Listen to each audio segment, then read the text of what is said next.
My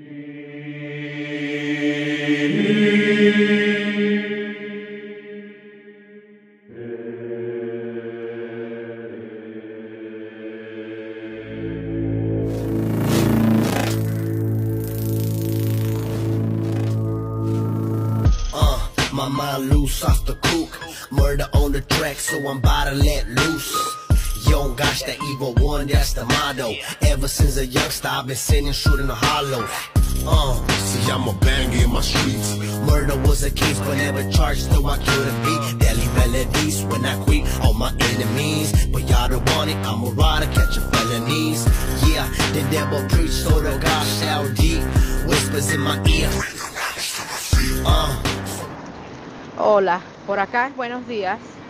Son las 9:15 de la mañana. Estoy en Porto, Portugal. Bueno, te voy a contar mi primer relato mientras camino acá y llego a casa y te sigo contando, ¿sí? Mira, yo tengo 3 hijos. Mi hijo mayor cumplió este año 39 años. Cuando mi hijo tenía 4 años, nosotros somos venezolanos, ¿sí? De Mérida, Venezuela. Hay un sitio a la zona sur de Mérida que lo puedes ver por las redes sociales, que se llama Palmarito, Bobure, Gibraltar, ¿verdad?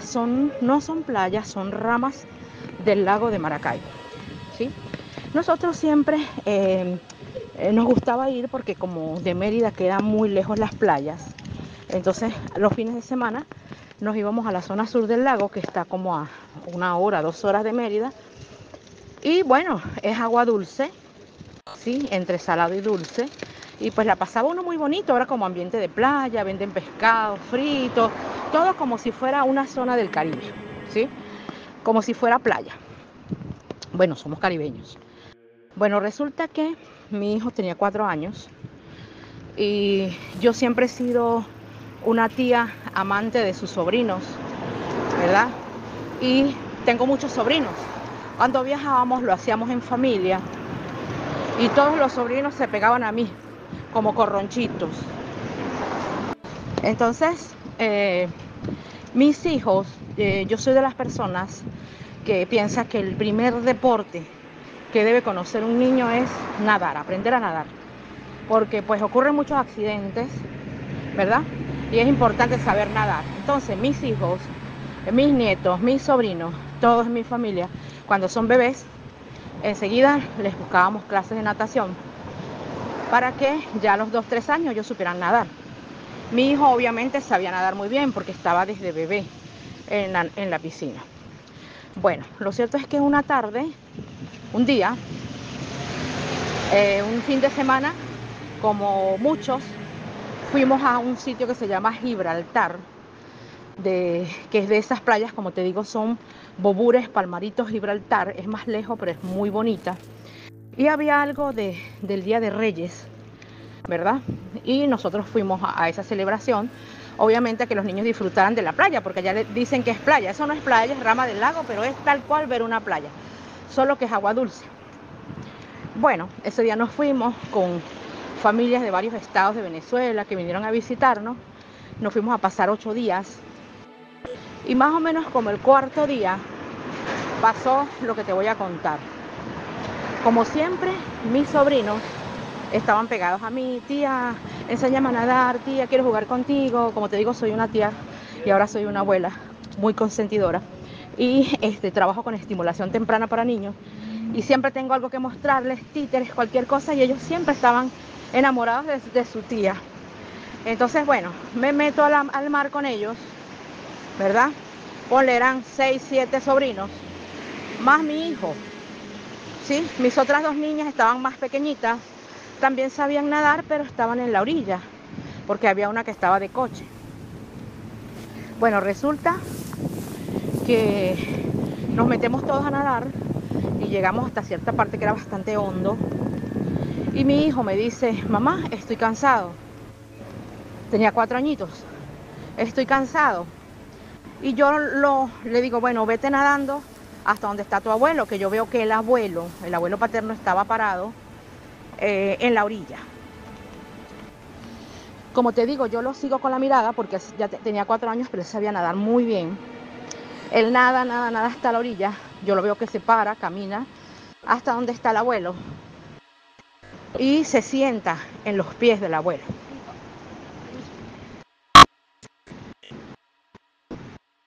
Bueno, yo lo veo que él se sienta. Claro, cuando él va nadando en el agua, yo estoy pendiente de todos mis sobrinos que tengo acá, ¿verdad? Conmigo, jugando en el agua. Y estoy viéndolo a él por el color del traje de baño hasta que él llega, se para, llega a un punto en el agua en que puede caminar, se sienta en los pies del abuelo.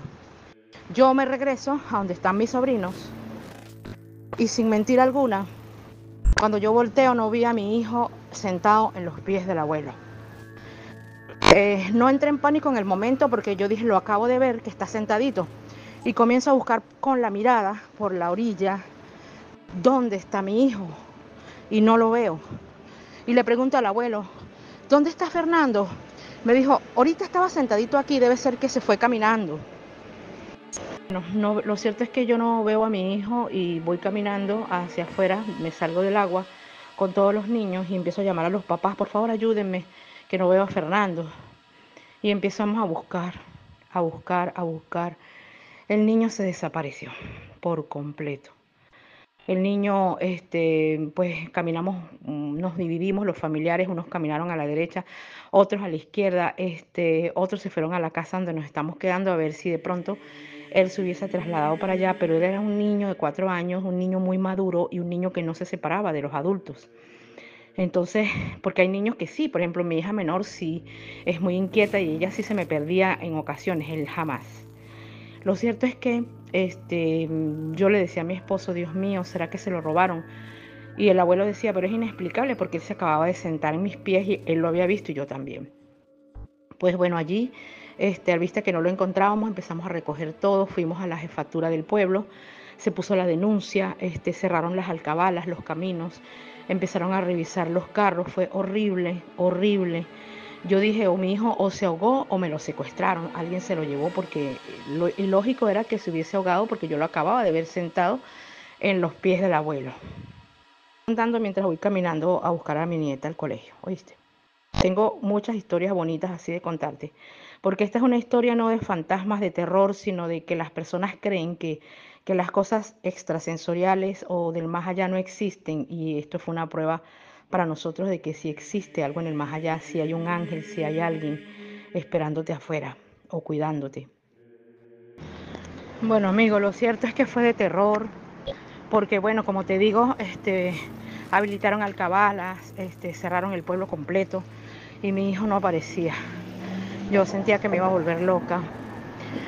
Mi suegro siempre me decía, hija, no se preocupe, que el niño Jesús se perdió en el templo 3 días y él apareció. Yo le decía, pero es que mi hijo está muy chiquito y alguien tiene que habérselo llevado porque yo lo vi sentadito allí en sus pies y cómo el niño se pudo haber desaparecido en un segundo. Bueno, buscaron las patrullas de mar, las patrullas de agua, ¿sabes? Y que empezaron a buscar en el mar y metían unas varas largas, espullaban como el fondo para ver si encontraban algo. Eso fue desesperante, horrible. Yo recuerdo que yo no lloraba, mi esposo sí se quebró y lloraba, gritaba, y teníamos las otras 2 niñas más pequeñas, se las dejamos a las tías y seguimos buscando. Mi esposo decía, yo voy a seguir caminando. Bueno, mi hijo estuvo perdido durante 4 horas, como si se lo hubiese tragado la tierra.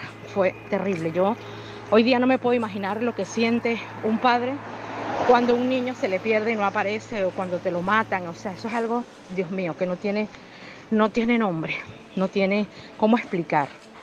Yo me sentía desolada, empecé a sentir así como que el mundo, como que yo estaba como sola en el universo. Y mi suegro me dice, yo me voy a ir por este lado de la playa, ¿sí? Por un lado de la playa que ya habían buscado, ¿sí? Eso estaba lleno de policías y de personas ayudando a buscar. La gente me decía, no se desespere, que la vamos a ayudar. Bueno, lo cierto es que mi suegro se va por ese lado, por la derecha, donde el niño se había perdido. y empieza a caminar. Yo me senté en la orilla a rezar, a orar, y recuerdo que dentro de mí dije estas palabras. Dije, Dios mío, gracias, gracias por habérmelo prestado en este tiempo, por haber vivido y haberlo disfrutado estos maravillosos 4 años de su vida, ¿sí? Te doy gracias, pero si es tu voluntad que mi hijo ya no esté conmigo, pues yo la respeto y lo asumo, ¿verdad? Me resigno y me quedo con mis 2 hijas hermosas que también me has regalado. Yo le dije, hijo, ¿cuál promesa? Bueno, que cuando lleguemos a Mérida yo debo ponerle unas flores, hacer una misa. Imagínate un niño de 4 años te diga estas cosas. Porque lo que a mí me ha pasado es que a mí me transportaron las ondinas del agua. Yo en ese momento no tenía conocimiento qué era lo que él me estaba contando. Pero a todas estas te cuento que donde mi suegro lo encontró fue como doblar el extremo de la playa donde él se perdió en un, ¿cómo se llama? Donde llegan los barcos, que es sumamente hondo y ahí nadie se baña. Ahí golpean las olas, ahí hay rocas. Cuando mi suegro va caminando, él lo ve. Él lo ve. Y, o sea, dice que mi hijo siempre ha sido muy bajito, él es chiquitico. Él lo veía y decía, ese como que es Fernando. Y él empieza a gritarlo, Fernando. Y él veía que mi hijo se zambullía en el agua y estaba bastante hondo. Se paraba sobre las piedras, se lanzaba, pero estaba completamente solo. Entonces él empezó a gritarlo, Fernando, Fernando, ¿qué haces ahí? Que te estamos buscando desde hace muchas horas. Véngase para acá. El niño nada hasta donde está mi suegro y le dice, abuelo, yo no estoy solo. Mi mamá está conmigo. Está mi abuelo Luis y está mi tío Rafael. Él le dice, yo quiero que usted me explique dónde está su mamá y voltee para allá y vea que usted está solo. Usted se viene conmigo. Mi suegro me contaba, paz descanse, que a él se le erizó toda la piel porque no había nadie con el niño. El niño estaba solo, hablaba, jugaba, se zambullía solo. Así fue como él lo encontró. Luego es cuando el niño me cuenta todas estas cosas. Nosotros llegamos a Mérida y yo tenía la inquietud, ¿verdad? Porque él me nombraba a mi padre muerto.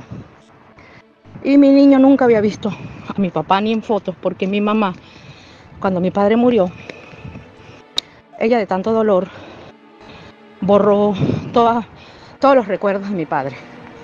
Ella desapareció fotografías, álbumes. Me oigo agitada porque voy caminando, porque si no, no te puedo contar.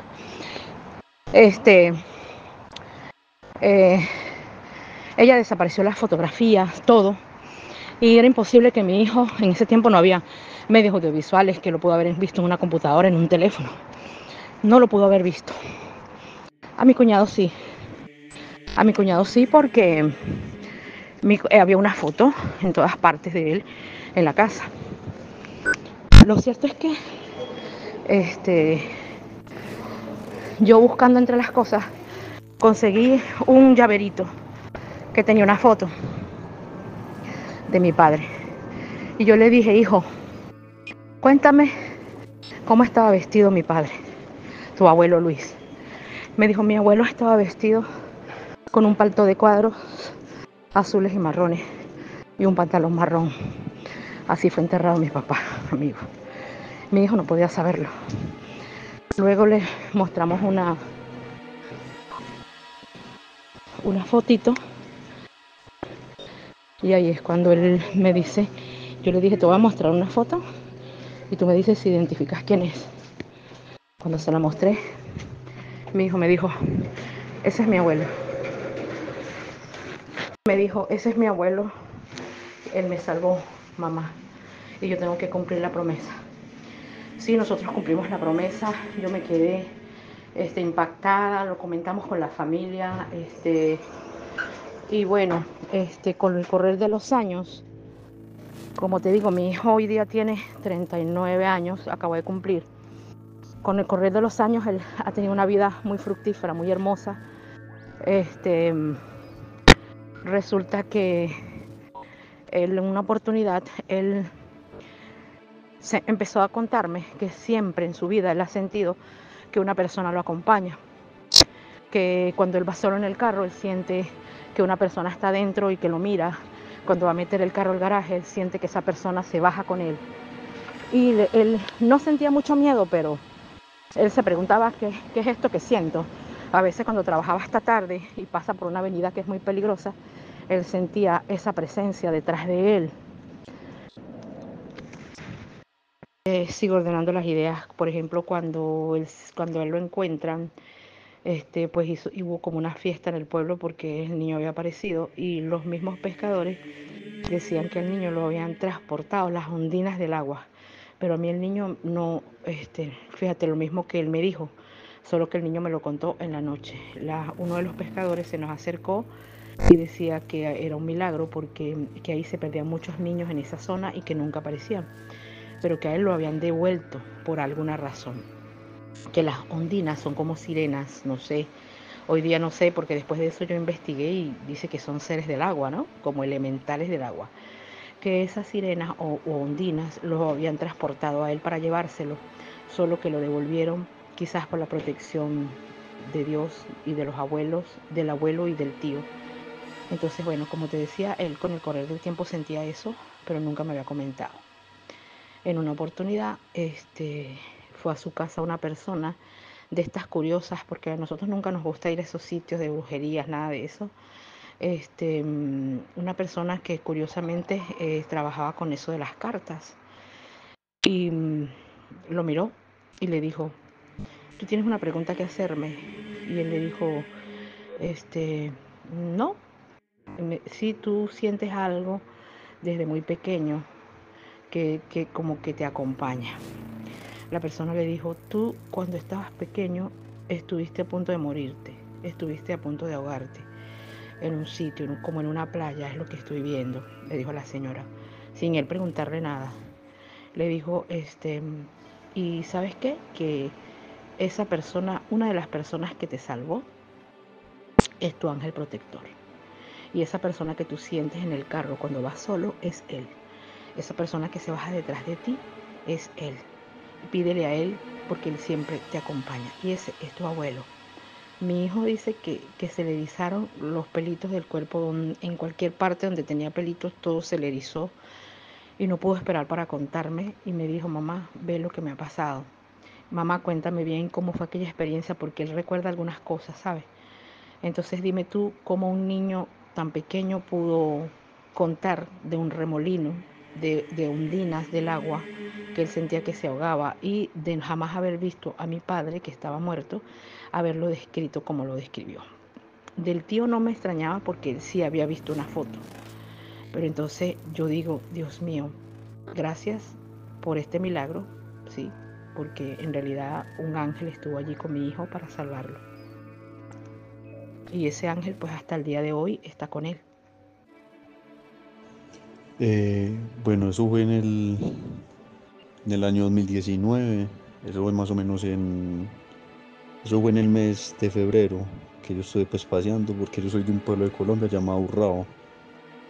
Entonces yo estuve pues paseando para allá con mi papá, me quedé 5 días porque mi papá es de ese pueblo, o sea, mi papá vivió muchos años en el pueblo, se crió y todo. Entonces, cuando entonces íbamos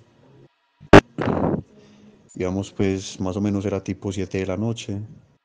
En otros, o sea, la finca que viven mis papitos, o sea, mis abuelos, es digámoslo así como, o sea, la finca y alrededor como un rastrojero, o sea, un rastrojero es como monte, o sea, mucho árbol, un monte. Entonces, bueno, pero entonces mi papá me dijo pues que mirara cómo estaban pues, digámoslo así, o sea, como se dice el tema de, o sea, las vacas, porque allá en la finca tenemos pues vacas. Entonces, cuando yo fui a ver, eso más o menos quedaba, digámoslo así, eso más o menos quedaba más o menos por ahí a una cuadra de distancia donde estaban las vacas. Entonces, cuando yo fui a ver, pues yo fui a ver obviamente solo. Cuando yo fui a ver, digámoslo así, o sea, yo cuando salí de la finca sentí como algo como raro, o sea, como un sentimiento muy raro. Cuando yo no, pa, bueno, si no, no vaya amigo que, dale que usted es berraco, así como dicen acá en Colombia, usted es berraco y usted es capaz. Cuando yo acercándome pues, y yo vi como una, digámoslo así, yo recuerdo como una camisa rosada, pero como alumbrando mucho. Eso fue como una camisa rosada, pero alumbraba demasiado. Entonces yo la veía así como desde lejos, pero yo no me quería acercar más. Sí, era muy rosado, o sea, y alumbraba demasiado. Cuando, cuando yo me acerqué un poquito más, ya vi fue los pies, o sea, yo no vi cabeza, yo vi fue los pies.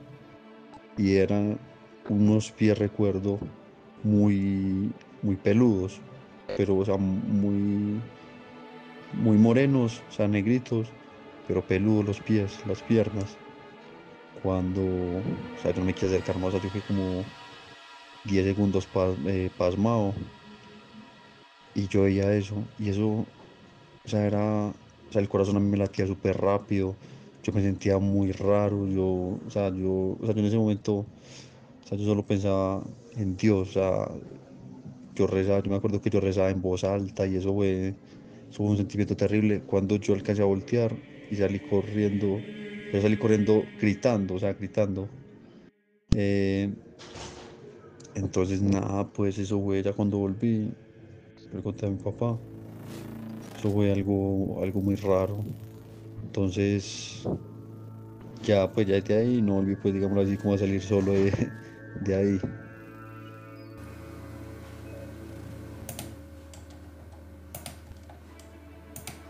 En la antigua Salamanca, donde el río Tormes susurra secretos y la piedra guarda historias, se alzaba una catedral que prometía ser un milagro arquitectónico.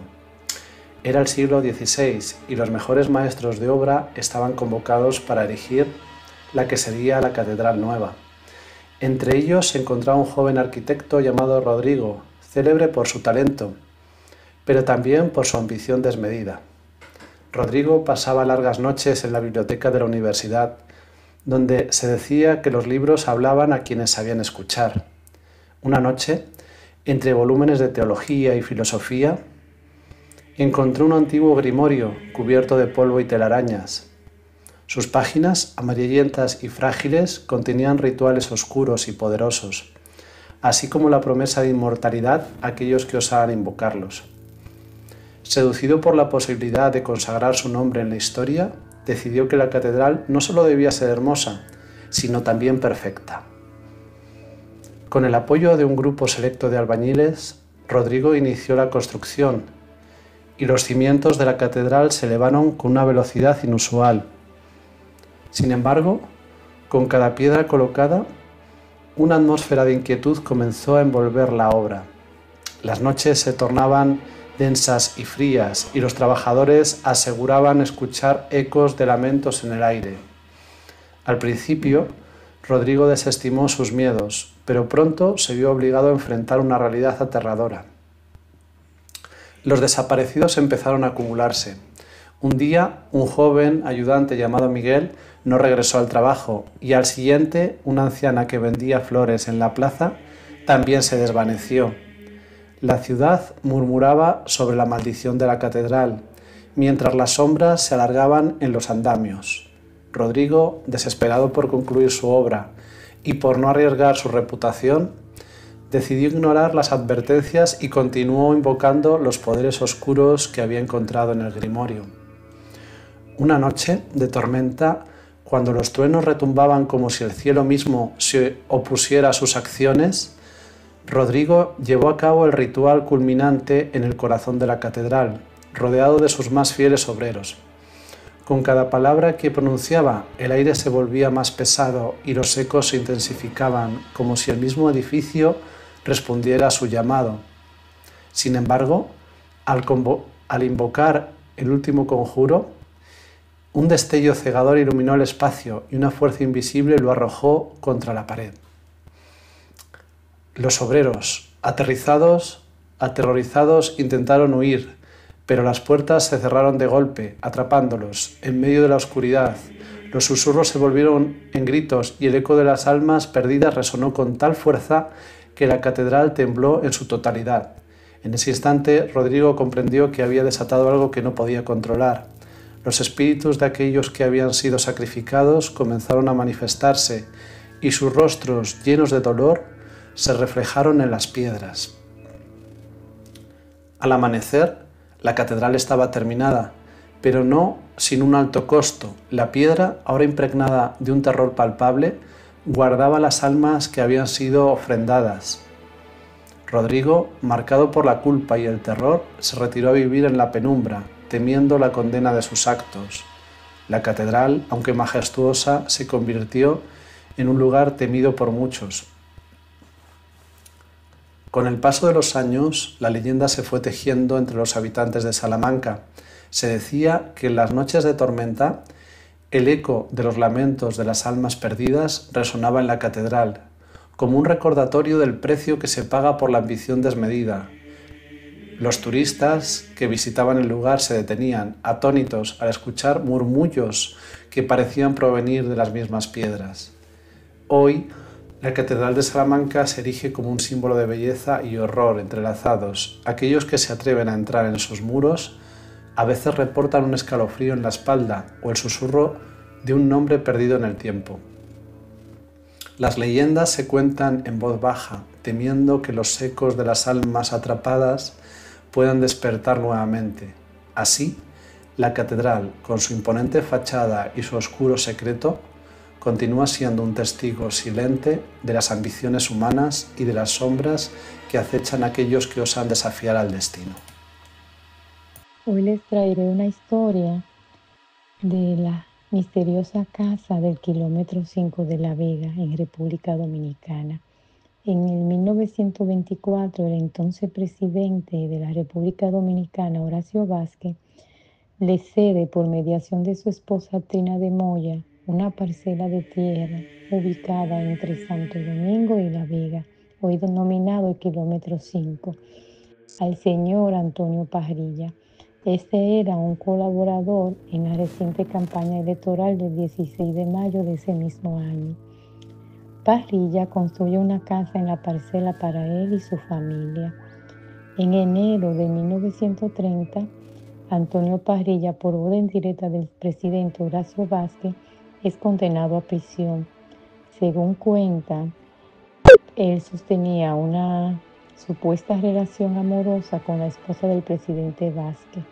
La casa fue quemada con las 3 hijas de Parrilla dentro.